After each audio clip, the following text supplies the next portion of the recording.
everyone, I'm God's daughter. Welcome to God's daughter Ministries, where we help you live completely sold out for Christ and help you grow in your relationship with God. If that is something that you're interested in, be sure to hit the subscribe button and join the greatest family in the world. Check out my other videos, and for more Christ-centered content, be sure to follow me on Facebook and Instagram, and like and share all that good stuff with your friends and your family, and let's spread the word of the Lord together. So in today's video, I'll be answering some of you guys' questions on me, my faith journey, and life. But before I start, I just want to say hi and hello and welcome to all our new subscribers, all our new family members. It is such a joy to have you guys, be part of our family. Please introduce yourself down in the comment section and help me to know you better by answering today's question of the day, which is, what is your favorite verse and how has it helped you on your walk with God? Now let's get to the questions that y'all asked me.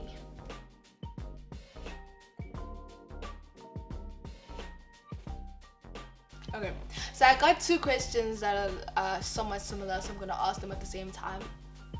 I'm going to answer them at the same time. The first one is, any recent crushes? And the second one is, do you crush on people? Do I have any crushes at the moment? No, I do not. Do I crush on people? I don't know if celebrity crushes count, which I'm sure it doesn't, but I don't think I do. I haven't had a crush in a minute. To be honest, I haven't had a crush in some years. So yeah, I don't know if that is fortunate or unfortunate, but I do not have a crush at the moment. Do you believe in the one? That's an interesting question. Do you believe in the one? I used to believe that, we all had like that one person that we were meant for, but like after understanding God and understanding the Bible and understanding relationships, I actually understand now. I wouldn't say I believe in like the one as in having one person be for you, like that one specific person that God said, when I made you for this person and you guys have to find each other.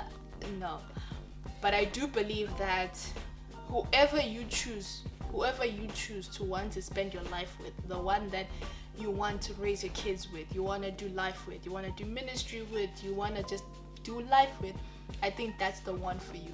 What keeps you busy outside of JD Ministries? A lot of it is church, because now I have added responsibilities from church. I do a lot at Sunday. I do a lot of church, and that takes my time at times. And if not that, then I'm just doing like home stuff, like older sister duties, daughter duties. Basically, yeah, it's just that. Yeah, I hardly get time to do other things, to be honest, as hard as I try. But I don't want to say I'm not complaining. It's just like I feel like it's like a learning season for me, and so I allow it. I feel like everything that's happening, the added responsibilities and everything else that I'm doing outside of the ministry is helping me, and it's teaching me something that God is preparing me for. So I'm trying to see it as an opportunity and as something that I need to learn from, rather than something that's taking my time. If you could travel anywhere right now, where would you go? At the moment, I really want to go to South Korea. I think like when I was a kid, I wanted to go to Spain. But yeah, right now I would say for sure South Korea. How do you stay on track / consistent with your walk with God? How do I stay on track with my walk with God? Is that this year I made it a point that I'm sticking to my prayer times. Like, I'm not going to find myself not going to prayer time. I have to spend time with God. I even broke it down during the week of what I'm doing each day and what I'm growing each day. So I'm making it a point that I don't miss out. I am always spending time in God's presence. Like, we're worshiping, we're praying, we're reading the word. Okay, y'all, let me just interrupt myself for a bit. I just want to summarize what I was saying in this part because I said a lot and it was going up and down. Something else that I started doing last year is including God in everything that I did. So that meant that I replaced some things and some activities with God things.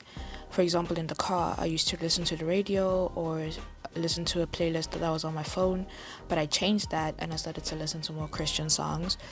Most of the times, I just shuffle my songs so I get somewhat of a balance. Second thing that I did was when I'm in the bathroom, I replaced scrolling on my phone with reading the Bible. So now, since then, I've read so many books in the Bible and I've learned so much. So that's also one thing that has helped me to stay on track, is that I have been consistently reading the Bible every single day. Another thing that I started doing was when I'm gymming, I started to listen to Christian music as well, but sometimes I get caught up in praise and worship while doing sets, and so that the worship, not the worship, man, the gym session would take longer than it should. And then also sometimes when I'm on the treadmill, I listen to lessons, messages, or sermons, just to encourage myself and to learn something. I just want to create an atmosphere where anywhere that I find myself, I'm able to hear about God, learn about God, and include God in what I'm doing. So it's just all about creating the atmosphere, like a Jesus atmosphere all around you. So that's how I've been keeping my faith, is that I've been reading my Bible more. I'm finding time to read the Bible. I'm finding time to praise and worship God. I'm finding time to talk to Him. I think also talking to God as well, like having conversations with God, helped me a lot because it helps you to see things clearer. Because like when you talk it out, like when you're dealing with something on the inside, you only hear your perspective, you only see what you're going through. But when you actually talk it out loud, I found when I sat down and I sat in therapy sessions with God, and I would tell Him everything that I'm feeling, everything that I'm experiencing, and it's through me talking about it where now, it's like God would, give me a thought, and I'm like, yeah, I know, but like this, and this, and then there's another thought that comes in, and I'm like, okay, I see what you mean. So I'd like basically literally be having conversations with God where He's correcting me or He's giving me a new standpoint. He reminds me of a verse that puts what I'm going through into perspective. So yeah, it's talking to God more, reading the Bible more, spending time in His presence, and yeah, creating a Jesus atmosphere wherever it is that you go. We are so busy with so many things in our lives, but in those times you could be finding time to include God in it. What is a Bible verse that gives you faith? I think this verse changes a lot based on the season that I'm going through. I think a lot of us can attest to that. Last year you had a verse that gave you faith. This year you have a different verse. So it goes with the seasons. But I think the current season that I'm in right now, a verse that I've been repeating a lot is 2 Corinthians 4 verse 18, that says, "So we fix our eyes not on what is seen, but on what is unseen, since what is seen is temporary, but what is unseen is eternal." And then when you put it, I want to read it to you guys, like from verse 16. 2 Corinthians 4 verse 16 to 18. It says, "Therefore we do not lose heart, though outwardly we are wasting away, yet inwardly we are being renewed day by day. For our light and momentary troubles are achieving for us an eternal glory that far outweighs them all. So we fix our eyes not on what is seen, but on what is unseen, since what is seen is temporary, but what is unseen is eternal." For me, personally, why this is giving me faith is because, like, I know a lot of the times we experience things where what we see is not lining up with what God told us. But like remembering this verse just makes me, it reminds me and it encourages me to not look at things at face value, but to see what God showed me, and go off of that. Because as much as I can look at my situation right now, this is temporary. My situation can change anytime, but what God promised me is going to stay. It comes into alignment with the verse. Is it 2 Corinthians 5:17? 5 verse 7, sorry. 2 Corinthians 5 verse 7, where it says, "For we live by faith and not by sight." We live by faith and not by sight. So it's in alignment with that. But also, Psalms 23. Psalms 23, that has been a verse that has been repeating itself over and over and over and over. Like, I'd literally be sitting down randomly and start quoting Psalms 23. And my favorite one, my favorite verse is, "Though I walk through the valley of the shadow of death, I will fear no evil, for you are with me. Your rod and your staff, they comfort me. You prepare a table." Oh, no. Please, can I please read it to y'all? As from verse 4. "Even though I walk through the darkest valley, I will fear no evil, for you are with me. Your rod and your staff, they comfort me. You prepare a table before me in the presence of my enemies. You anoint my head with oil, and my cup overflows. Woo! Surely your goodness and love will follow me all the days of my life, and I will dwell in the house of the Lord forever." Amen. Oh, guys, the Lord is my shepherd, I shall not want. I love Psalms 23, and I did not realize how much I loved it until the beginning of this year. So yeah, it's those two verses, 2 Corinthians 4 verse 18 and Psalms 23. What steps do you take when your faith dips? What steps do I take when my faith dips?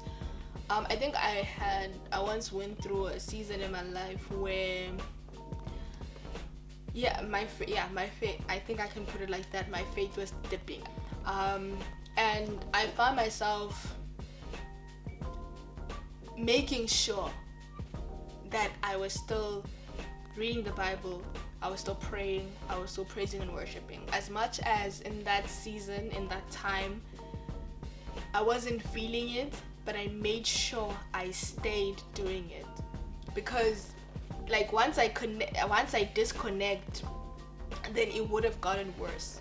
But because I stayed consistent with it, even though I wasn't feeling it, I stayed consistent in it, even though I felt like, why am I doing this?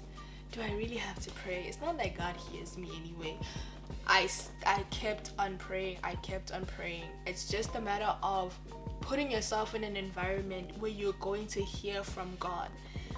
Once you stop doing that, once you stop connecting to God, you're going to now start hearing things that are just going to make the situation worse.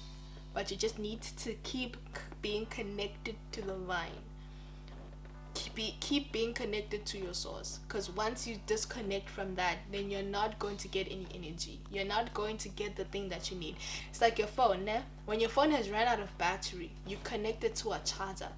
It's just like that. Like your faith dipping is you. You are the phone whose battery has now run low. And if your battery has run low, you don't just leave it at 1%. You don't just leave it switched off, but you go and you get a charger and you connect it to the charger. The charger comes with the phone for a reason. And it's like that. It's like Jesus is your charger. Going to Jesus is you charging. It's in him that you are going to get where your faith is going to be renewed once again. In him is the abundance of life. In him is everything that we need. And once we disconnect from him, we become malnourished. We don't receive the things that we need. So we need to stay connected to him. That's my advice for that. When your faith dips, I know it's very tempting to not want to talk to God because you're not feeling it. You're not understanding what he's doing. You're not seeing the vision. But even though you don't feel like it, even though you do not understand, even though at that time you may even be mad at God, but do not disconnect from him because you need him. He's your lifeline. He's your source of everything. apart from him, you will only keep going down. You will only keep going down. So stay connected to God. Stay connected to Jesus. Don't move away from him. How do you know being Christian was your thing and not your parents? Sure. Yeah. How do you know that being Christian was your thing and not your parents? I think when you choose it for yourself, when you are doing it for yourself, not because someone told you, not because you want to impress someone, but you're doing it wholeheartedly, you're doing it for yourself. Like, the best way that I can explain it is that it's you choose it for yourself. It's what you choose to do for yourself. Because when you look at us, right, so I grew up in a Christian family my whole life. Okay, fine. My parents used to take me to church. We would have prayer meetings, you know, where we read the Bible, we pray, we sing hymns. And then when I went to university, you know, now I'm not living under my parents' roof. You know, now they're not monitoring whether or not I'm going to church. They're not monitoring whether or not I'm reading the Bible, I'm reading the Word. I'm praying. It's when I started doing it for myself, not because I thought, oh, my parents are going to be disappointed. They don't know what I'm doing, you know. But the fact that I chose to come here and pray for myself, I chose to sit down and read the Bible for myself. I even chose to wake myself up in the morning and go to church. The fact that that was my decision, I chose to do that. I think that's how you can know that it's not something that someone else did. You know, when you enjoy doing it, when you start to enjoy doing it, you start to enjoy praying, you start to enjoy reading the Word, you start to enjoy going to church, you start to enjoy praising and worshiping God. You know, no one is making you do it. No one is forcing you to do it. But you made the choice that this is the path that I'm going to walk on. This is what I'm going to do every single day. Your parents didn't make that choice for you. Your friends are not making that choice for you. But you made that choice. You chose, you want to chase God, you want to seek God. It's when you are going out of your own way to search for him. So it's not about you choosing. You choosing. It's your choice. Whew. What has been your greatest lesson thus far? The greatest lesson thus far has also been my hardest lesson to learn, and that is to trust God no matter what it looks like. It's linked to the verses that give me faith. Is that, yeah, it's to trust God no matter what it looks like. And no matter what it looks like and however long it's going to take. I've mentioned so many times, and I'm sure you guys are so sick of me talking about it, but like I said, Joseph is my favorite character in the Bible. I love Joseph, and for good reason. It's because, again, I relate to him, and I feel like, you know, I see myself in him. And so when I look at his story, you know, God has given him these dreams, and now everything that's happening after that looks nothing like what God had shown him. Looks nothing like what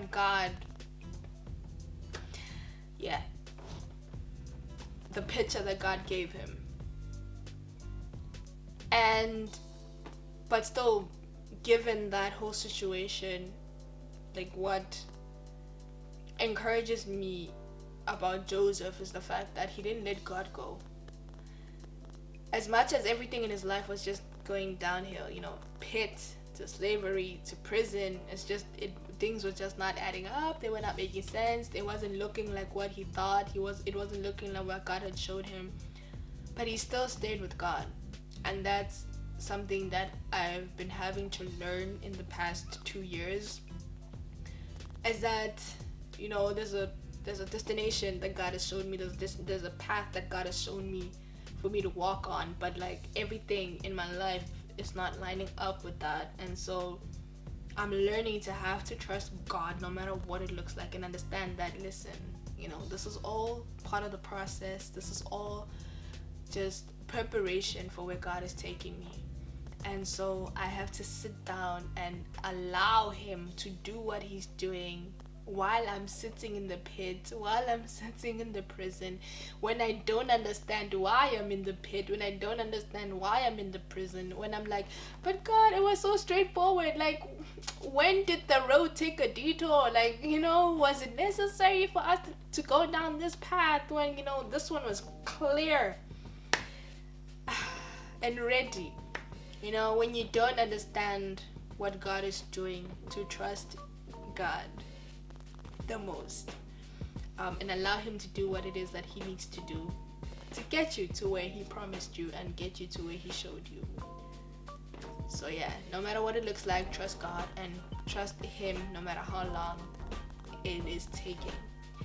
You are not late, but you are on time. You are on God's time, so you will be on time. The thing that God is leading you towards will show up at the right time, at the perfect time. I know you want it to show up now. You think the perfect time is now, but as long as God has not done it, it's not the perfect time yet. God knows when he needs to bring it into your life. God knows everything. I think that's also one of the lessons that I've been learning, is that legit, okay, everything is just encompassed in trust God. Now, trust God, because God knows everything. God knows what he's doing. He created you. You don't know what needs to happen. You don't know what path you need to take. You don't know why he said, wait a minute. You don't know why he has you in the prison.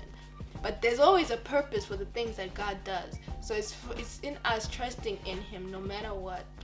We don't understand. We don't see the vision. We don't see the vision for him keeping us in the prison. But God understands and God knows. He created everything. He's already gone before you. So he knows what he is doing for you in order for you to get there. He knows what paths you need to walk on. He knows what you need to do. You know what character development you need to undergo in order for you to get to that place. So it's just trusting God no matter what it looks like and no matter how long it takes. At the end of the day, when it happened, that's going to be the perfect time. That's going to be the time when it was supposed to happen.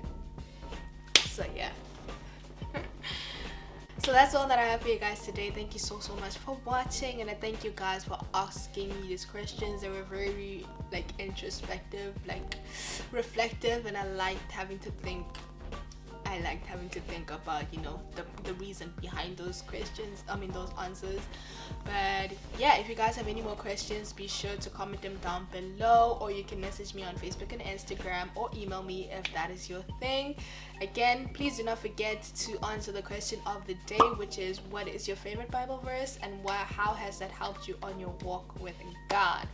Thanks again for watching, and I'll see you guys next time. God bless.